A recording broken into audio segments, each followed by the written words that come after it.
معزز سامعین کرام السلام علیکم۔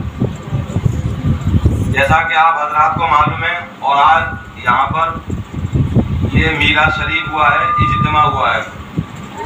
نام تو اس کا اجتماع ہوتا ہے، اجتماع کہتے ہیں جمع ہونے کو۔ اجتماع چھوٹی کی آدھا جا تا پہ چھوٹی کی ماترا اور ماں پہ آگا ڈنڈا، یعنی کہ جمع ہونا، اکٹھے ہونا۔ تو یہ اس کا مقصد یہ ہوتا ہے، جیسے قرآن پاک میں فرمایا اللہ تعالیٰ نے، اے نبی ہم نے آپ کو بھیجا خوشخبری دیتا ہوا اور ڈر سناتا ہوا۔ تو ہوتا کیا ہے کہ ہمارے جتنے بھی زیادہ جو علماء کرام ہیں جو تقریریں کرتے ہیں، آگے جب سے کراتے ہیں کہ رات میں 50-50 ہزار روپے خرچ ہو جاتے ہیں، تو مسلمانوں کو اسی دن جنت کی ٹکٹ دی جاتی ہے۔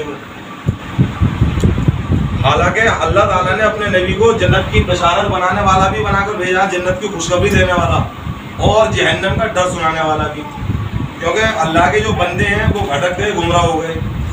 اور آج جو لوگ طرح طرح سے دیکھتے ہیں کہ صاحب فلانے انسان نے اس پہ ظلم کر رہا ہے، وہ اس پہ ظلم کر رہا ہے، وہ اسے مار رہا ہے، وہ اسے توڑ رہا ہے، یہ کیوں ہو رہا ہے؟ قرآن پاک میں فرمایا گیا کہ ہم تم پر جو کوئی بھی پریشانی بھیجتے ہیں وہ تمہارے ہاتھوں کی کمائی ہوئی ہے۔ اور سب جانتے ہیں، ایک موٹی سی بات ہے، سبھی جانتے ہیں کہ اللہ کے حکم کے بغیر ایک پتا بھی نہیں ہلتا، یہ حدیثوں میں آیا ہے۔ اور پتا تو بہت بڑی بات ہے، ایک ذرہ بھی نہیں ہلتا، ایک پتے کے اوپر کروڑوں ذرے آ جائیں گے۔ تو ہمارے اس میلاد کا، اس پروگرام کا، اجتماع کا مقصد اور مطلب یہ ہے کہ یہاں پر مدرسہ قائم ہو گیا ہے۔ مدرسے کا نام ہے نور اسلام برکات عائشہ امین البنات، یہ لڑکیوں کے لیے مدرسہ ہے۔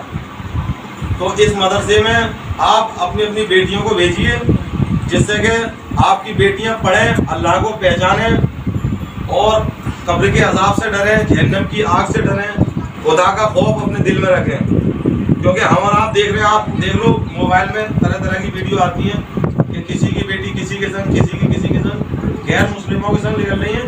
تو یہ کیوں ہو رہا ہے؟ اس لیے ہو رہا ہے کہ خدا کا خوف نہیں رہا ہے۔ اچھا، دنیا کی پڑھائی بھی ضروری ہے۔ کچھ لوگ یہ کہتے ہیں کہ دنیا کی مت پڑھاؤ۔ اب ایسا سمجھو کہ ہمارے پیر خانہ جو ہے وہ یہ فرماتے ہیں کہ ہماری بہن ہو یا بیٹی ہو یا بیوی ہو تو اس کا آپریشن کوئی غیر مسلم مرد کرے وہ اچھا لگے گا؟ ہرگز نہیں لگے گا۔ اور غیر مسلم عورت کرے وہ بھی نہیں لگے گا۔ اور اپنا مسلمان مرد کرے عورت کا آپریشن وہ بھی صحیح نہیں لگے گا۔ تو اس کے لیے ضروری ہے کہ مسلمان عورت ہو جو عورت کا آپریشن کر سکے۔ تو اس کے لیے ضروری ہے دنیاوی پڑھائی بھی ہے۔ تو اور حقیقت میں یہ دنیاوی پڑھائی بھی ہو، دین کی پڑھائی بھی ہو۔ اس وجہ سے ہم نے اس مدرسے کو کھولا ہے، اور ابھی اس مدرسے کو کھلے ہوئے کیول 7 دن ہوئے ہیں، پورے لوگوں کو معلوم بھی نہیں ہوا ہے۔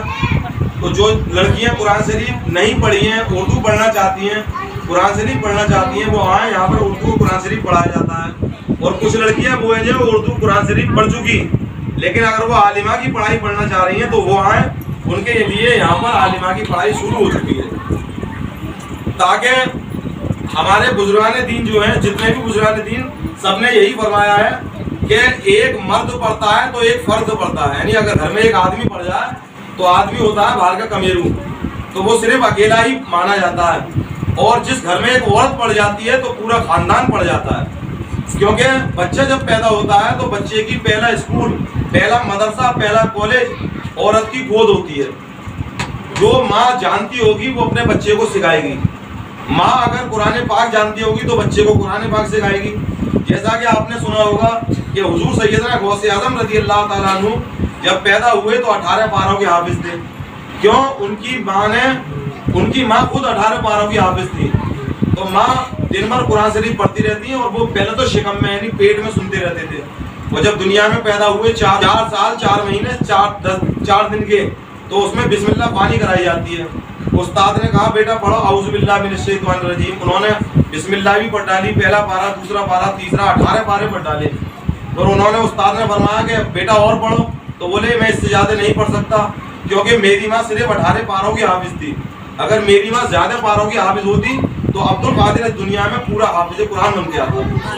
تو ماں کا جیسا کردار ہوتا ہے، جیسی اس کی عادت ہوتی ہے، جیسا اس کا اخلاق ہوتا ہے، ویسا بچے پہ اثر پڑتا ہے۔ تو یہ آج کل جو ہماری بھی بیٹیاں دو، اور جتنی بھی بیٹیاں ماں ہیں، بہنیں ہیں، آج کی بیٹیاں ہیں، بہنیں ہیں، کل کی یہ ماں ہوں گی آنے والے دور میں۔